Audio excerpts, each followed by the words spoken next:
கொத்து ரொட்டியிலே மலட்டுத்தன்மையை உண்டாக்க முடியும் என்கிற உலகத்தில் விஞ்ஞானமே வியந்து பார்க்கிற ஒரு பொய்யை சொன்ன ஒரே குரூப் இந்த நாட்டில் இருக்கக்கூடிய குரூப் தான். டாக்டர் ஷாஃபி ஷிஹாப்தீன் அவர்கள் இந்த கற்பனை கதைக்குள் உள்வாங்கப்படுகிறார். அவரை வைத்துத்தான் அந்த கதையையே பின்றாங்க. அவருக்கு கொடுக்க வேண்டிய கொடுப்பனவுகள் கிடைக்க பெற்று அதை கூட இந்த நாடு பெரிய பொருளாதார எக்கானமிக் கிரைசிஸில் இருக்கும்போது இந்த நாட்டினுடைய மருத்துவத்துறைக்கு ஹெல்த் செக்டருக்கு இதை பயன்படுத்துங்கன்னு லட்சக்கணக்கான ரூபாய் பணத்தை அவருக்கு கிடைக்க வேண்டியதை இந்த நாட்டுக்காகவே கொடுத்துட்டாரு டாக்டர் ஷாஃபி. இந்த வீடியோவில் நம்ம பார்க்க இருக்கிற பகுதி என்னன்னு கேட்டா, இன்றைக்கு சிங்கள ஊடகங்கள் கொண்டாடுகிற இன்னும் ஒரு செய்தி டாக்டர் ஷாஃபி மூலமாக இந்த நாட்டுக்கு கிடைத்திருக்கிறது. அது என்னன்னா,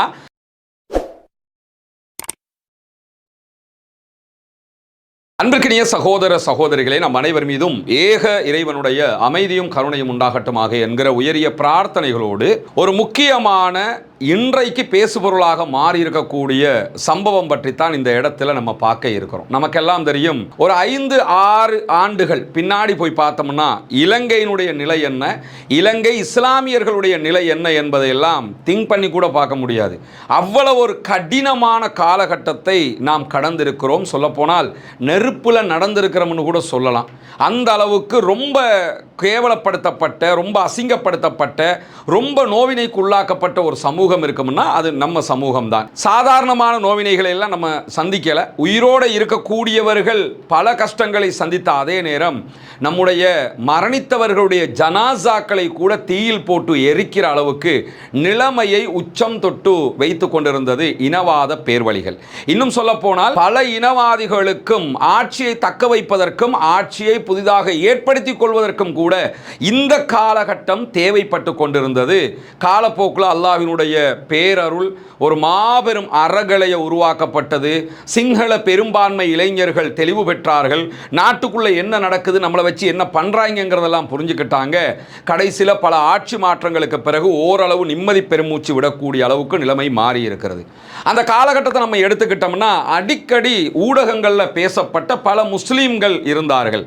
குறிப்பாக ரிஷாட் பதியுத்தீன், டாக்டர் ஷாஃபி ஷிஹாப்தீன், ஹிஜாஸ் ஹிஸ்புல்லா, அஹ்னாஃப் ஜசீம், இப்படி எல்லோருடைய பெயர்களும் அடிக்கடி ஊடகங்களில் பேசப்பட்டது. இவங்க எல்லோரையும் வைத்து தான் அந்த இனவாதத்தையே கட்டமைத்து மேலே கொண்டு வந்துகிட்டே இருந்தாங்க. இப்படியான ஒரு சூழல்ல தான் திடீரென ஒரு நாள் ஒரு சிங்கள பெரும்பான்மை பத்திரிகை ஒரு செய்தியை வெளியிடுகிறது.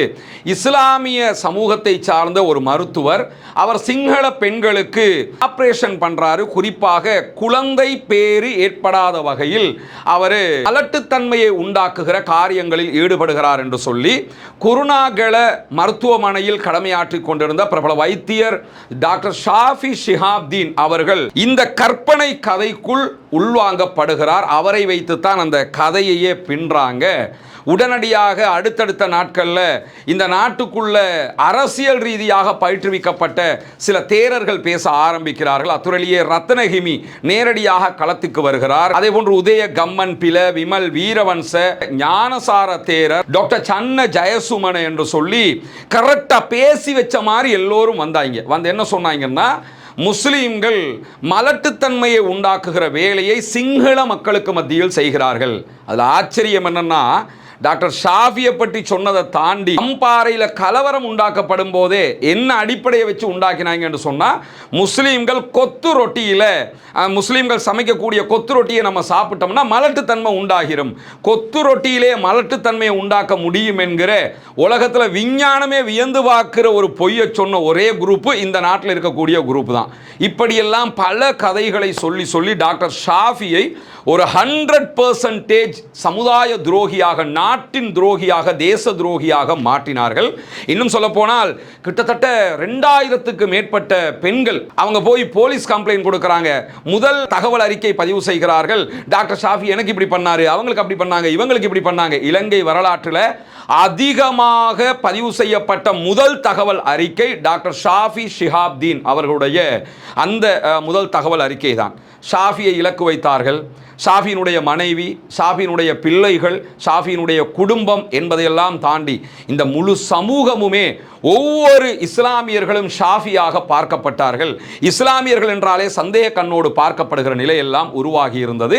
ஷாஃபி மேலே வைக்கப்பட்ட குற்றச்சாட்டுக்கள் இன்னும் ஒரு நுணுக்கமான குற்றச்சாட்டு என்னன்னா, அவர் ஆப்ரேஷன் பண்ணும்போது இந்த மாதிரியான காரியங்கள் பண்ணும்போது ரொம்ப ஸ்பீடாக பண்ணுவார். அது எதுக்காக பண்ணுவார்னு சொன்னால், அவசரமாக பண்ணும்போது குழந்தைகளை எடுத்துருவாங்க, இல்லைன்னா வேறு ஏதாவது நடந்துடும், அப்போ அந்த மலட்டுத்தன்மையை உண்டாக்குறதுக்காக வேண்டிய இதெல்லாம் பண்ணுவார் என்கிற குற்றச்சாட்டுகள் எல்லாம் முன்வைக்கப்பட்டிருந்தது. இப்படியெல்லாம் நடந்து பிற்பட்ட நாட்களில் டாக்டர் ஷாஃபி மேலே வைக்கப்பட்ட குற்றச்சாட்டுகள் நீதிமன்றமே இது பொய்யான குற்றச்சாட்டு என்பதை உறுதிப்படுத்தி டாக்டர் ஷாஃபிக்கு மீண்டும் அதே தொழில் வாய்ப்பு கிடைத்து அதே மருத்துவமனையில் அதே தொழில் வாய்ப்பில் அவர் அமர்த்தப்பட்டு அவருக்கு கொடுக்க வேண்டிய கொடுப்பனவுகள் கிடைக்கப்பெற்று அதை கூட இந்த நாடு பெரிய பொருளாதார எக்கானமிக் கிரைசிஸில் இருக்கும்போது இந்த நாட்டினுடைய மருத்துவத்துறைக்கு ஹெல்த் செக்டருக்கு இதை பயன்படுத்துங்கன்னு லட்சக்கணக்கான ரூபாய் பணத்தை அவருக்கு கிடைக்க வேண்டியது இந்த நாட்டுக்காகவே கொடுத்துட்டாரு டாக்டர் ஷாஃபி. உண்மையில் டாக்டர் ஷாஃபியினுடைய இந்த நடவடிக்கைகளால் இந்த சமூகமே கண்ணியப்படுத்தப்பட்டது, பெருமைப்பட்டது. அல்லாஹு தாலா அவருக்கு அருள் புரிய வேண்டும். அவருடைய கஷ்டங்களை அல்லாஹு தாலா புரிந்து கொள்ள வேண்டும். அதற்கான நிரப்பமான நன்மைகளை கொடுக்க வேண்டும். இந்த நேரத்தில் இந்த வீடியோவில் நம்ம பார்க்க இருக்கிற பகுதி என்னன்னு கேட்டா, இன்றைக்கு சிங்கள ஊடகங்கள் கொண்டாடுகிற இன்னும் ஒரு செய்தி டாக்டர் ஷாஃபி மூலமாக இந்த நாட்டுக்கு கிடைத்திருக்கிறது. அது என்னன்னா, இந்த சம்பவம் நடந்து ஓரிரு மாதங்கள் தாண்டிடுச்சு, ஆனால் இன்னைக்கு தான் இந்த செய்தி வெளியே வந்திருக்கிறது. குறிப்பாக தரிந்து போன்ற சிங்கள பெரும்பான்மை சமூகத்தில் மிக பிரபலமாக பேசப்படுகிற ஊடகவியலாளர்களே இன்றைக்கு இந்த செய்தியை கொண்டாடுகிறார்கள். அது என்ன செய்தி என்று சொன்னால், கடந்த ரமதானுடைய காலகட்டம் ஒரு நாள் ஒரு சிங்கள பெண்மணி, அவங்க மாவத்தகம குருநாகலிலிருந்து கொஞ்சம் உள்ளே இருக்கக்கூடிய பகுதி மாவத்தகம மருத்துவமனைக்கு அவங்க அட்மிட் பண்ணப்படுறாங்க. அவங்களுக்கு பிளட் ப்ரெஷர் ஓவராக இருக்குது, அதனால் வலிப்பு ஏற்பட்டுக்கிட்டு இருக்குது, அவங்களுக்கு ஃபிட் வந்துக்கிட்டே இருக்குது. அவங்க கர்ப்பிணியாக இருக்கிறாங்க, 34 வாரங்கள் அவருடைய கர்ப்பநிலை.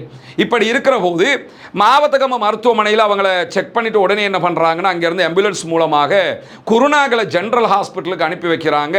உடனே இவங்களை பற்றி நீங்கள் தான் மேலதிக சிகிச்சை செய்யணும் அப்படின்னு சொல்லி அவங்க கொண்டு வரப்பட்டு ஹாஸ்பிட்டலில் அட்மிட் பண்ணப்பட்டதோட குறித்த வார்டுடைய டாக்டர் பார்த்ததும் என்ன பண்ணுறாருன்னா, டாக்டர் ஷாஃபியை தொடர்பு கொள்ளுகிறார். அவர் அங்கே தான் திரும்ப ஒர்க் பண்ணுறார், அங்கே தான் பணியில் இருக்கிறாரு.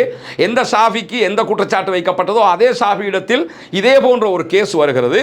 உடனே டாக்டர் ஷாஃபி என்ன நிலையில் இருக்கிறாருன்னா, நோன்பு திறக்கக்கூடிய நேரத்தில் இருக்கிறாரு. நோன்பு திறக்கிறதுக்கு ஒரு சில செகண்டுகள் இருக்கக்கூடிய தருணத்தில் தான் இந்த கால் வருது. டாக்டர், இப்படி ஒரு சிச்சுவேஷன், ஒன்றும் பிரச்சனை இல்லை, உடனே அதுக்குரிய ஏற்பாட்டை பண்ணுங்க, நான் இந்தா வந்துடுறேன் சொல்லி உடனே நோன்பு திறந்த கையோட வித்தின் 5 மினிட்ஸுக்குள்ளாக அவர் அந்த இடத்துக்கு போயிடுறாரு என்கிற செய்திகள் இன்றைக்கு வெளியாகி இருக்குது. 5 நிமிஷத்துக்கு அந்த இடத்துக்கு போயிட்டாரு. போய் அந்த பெண்மணி அவர் மருத்துவ செக்கப்புகள் எல்லாம் பண்ணி பார்க்கும்போது என்ன தோணுதுன்னா, இவங்களுக்கு ஹை பிளட் ப்ரெஷர் ஏற்பட்ட காரணத்தினால, வலிப்பும் கூடவே ஏற்பட்ட காரணத்தினால இதய துடிப்பு நின்றிருந்தது. எனவே உடனடியாக இந்த இதய துடிப்பை மீண்டும் கொண்டு வரணுமாக இருந்தால் அவர்களுடைய நஞ்சு கொடியை அகற்ற வேண்டும். இதுதான் டாக்டர் ஷாஃபி மருத்துவ ரீதியாக எடுக்கிற தீர்மானம். உடனடியாக நஞ்சு கொடியை அகற்றுகிறார் டாக்டர் ஷாஃபி. அகற்றியதோட ஒரு சில நிமிடங்களுக்குள்ளாக அவங்களுக்கான மூச்செடுக்கக்கூடிய, திரும்ப இதயம் ஒர்க் பண்ணக்கூடிய நிலை அல்ஹம்துலில்லாஹ் ஏற்பட்டு விடுகிறது அல்லாஹ்வினுடைய அருளால. இந்த செய்தி, இந்த சம்பவம் வயிற்றை பிளந்து இந்த காரியத்தை அவர் பண்ணினதோட உடனே ஐசியூக்கு அட்மிட் பண்ணுங்கன்னு சொல்றாங்க. ஐசியூ யூனிட்டுக்கு திரும்ப கொண்டு போறாங்க. ஏன்னா அவங்கள பிரசவம் பார்க்க வேண்டி இருக்குதுன்னு சொல்லி உடனே பிரசவம் பார்த்து குழந்தையும் கையில் எடுத்து கொடுக்கிறாரு. இங்க கவனிக்க வேண்டிய விஷயம் என்னன்னு கேட்டால், இந்த நஞ்சு கொடியை அகற்றுவதற்கு டாக்டர் ஷாஃபி எடுத்துக்கொண்ட நேரம் வெறும் 30 செகண்ட்ல இருந்து 1 நிமிடம் வரைக்குண்டான காலகட்டம். 60 செகண்டுக்குள்ளாக இந்த காரியத்தை அவர் செய்திருக்கிறார். ஏற்கனவே நான் இந்த வீடியோவிலே சொன்னேன், டாக்டர் ஷாஃபி மேலே முன்வைக்கப்பட்ட ஒரு குற்றச்சாட்டு என்னன்னா, மலட்டுத்தன்மையை உண்டாக்குறதுக்காகவே வேகமாக இவர் இந்த மாதிரி காரியத்தை பண்ணுவார்னு. உண்மையிலே டாக்டர் ஷாஃபி எதற்காக அப்படி செய்தார் என்பதற்கு இந்த ஒரு காரியம் சான்றாக மாறி நிற்கிறது. காரணம் என்னன்னு கேட்டா, ஷாஃபியினுடைய ட்ரைனிங் அப்படி, அவருடைய மருத்துவ திறன் அப்படி இருக்குது அல்ஹம்துலில்லாஹ். அவர் கற்ற கல்வியை மிக திறமையாக இந்த நாட்டு மக்களுக்காகவும் சமூகத்திற்காகவும் பயன்படுத்துகிறார். 60 செகண்டுக்குள்ளாக ஆல்ரெடி இதயம் நின்று இருக்குதுங்க. இதயத்தினுடைய திரும்ப செயல்பாட்டுக்கு கொண்டு வரணும்னா 1/2 மணி நேரம் டைம் எடுத்தெல்லாம் பண்ண முடியாது. அவர் வித்தின் 30 செகண்ட்ல இருந்து 1 மினிட்டுக்குள்ளாக என்ன பண்ணுறாருன்னு கேட்டால் உடனடியாக இந்த காரியத்தை செய்து முடிக்கிறார். சிங்கள ஊடகங்கள் இன்றைக்கு கொண்டாடி கொண்டிருக்கின்றன டாக்டர் ஷாஃபியினுடைய இந்த காரியத்தை பற்றி. இந்த சம்பவம் நடந்து முடிந்ததற்கு பிறகு இன்னும் ஒரு செய்தியும் வெளியாகி இருக்கிறது. அது என்ன செய்தின்னா, டாக்டர் ஷாஃபி மேல நிறைய பேர் குற்றச்சாட்டு முன் வச்சிருந்தாங்க. நிறைய பெண்கள் வந்து இவர் மலட்டுத்தன்மையை உண்டாக்குறாரு, சிசேரியன் பண்றாரு, அது பண்றாரு, இது பண்றாருலாம் பண்ணியிருந்தாங்கல்ல. இந்த மாவட்ட கமையில இருந்து வந்து டாக்டர் ஷாஃபி இடத்துல அட்மிட் ஆகி தற்போது குழந்தையை பெற்று தாயும் சேயும் நலமாக இருக்கிறார்கள். அவங்க டிஸ்சார்ஜ் ஆகி இப்போ வீட்டுக்கும் போயிட்டாங்க. 2 பேருமே நலமாக இருக்கிறாங்க இன்றைய நிலையில். இந்த சம்பவத்தோடு தொடர்புபட்ட இந்த தாய் இருக்கிறாங்கல்ல, இந்த தாய்க்கு ஆல்ரெடி 2 பிள்ளைகள் இருக்கிறாங்க. இது 3வது பிள்ளை. இந்த தாயினுடைய 2வது பிள்ளைக்கு பிரசவம் பார்த்திருப்பதும் டாக்டர் ஷாஃபி ஷிஹாப்தீன் என்பதுதான் வெளியாகி இருக்கக்கூடிய செய்தியிலேயே ஹைலைட்டடான செய்தி. நம்ம சமூகத்தை நோக்கி நிறைய அம்புகள் எரியப்பட்டது. அந்த அத்தனை அம்புகளும் தோல்வி அடைந்த அம்புகளாக மாறி இருக்கிறது. குறிப்பாக டாக்டர் ஷாஃபியை வைத்து கிளறப்பட்ட ஒரு இனவாதம் தோல்வி அடைந்த இனவாதமாக மாறி இருக்கிறது. அல்ஹம்துலில்லாஹ், வெற்றிக்கு மேல் வெற்றி அல்லாஹு தஆலா இந்த சமூகத்திற்கு தருகிறான். எந்த டாக்டர் ஷாஃபி மாபெரும் குற்றவாளியாக இனவாதியாக பார்க்கப்பட்டாரோ அதே ஷாஃபியை இன்றைக்கு அதே ஊடகங்களும் அதே பெரும்பான்மை சமூகமும் கொண்டாடி கொண்டிருக்கிறது. இதுவெல்லாம் அல்லாஹ் நமக்கு செய்திருக்கக்கூடிய அருளாக பார்க்க முடியும். அல்லாஹு தஆலா டாக்டர் ஷாஃபி அவர்களுக்கும் அவரை சார்ந்தவர்களுக்கும் நிறைய அருள் புரிய வேண்டும். அவருடைய மருத்துவ சேவையை, மருத்துவ கல்வி இந்த நாட்டுக்கும் இந்த சமூகத்திற்கும் பயனுள்ளதாக மேலும் மேலும் அவர் பயன்படுத்த வேண்டும்.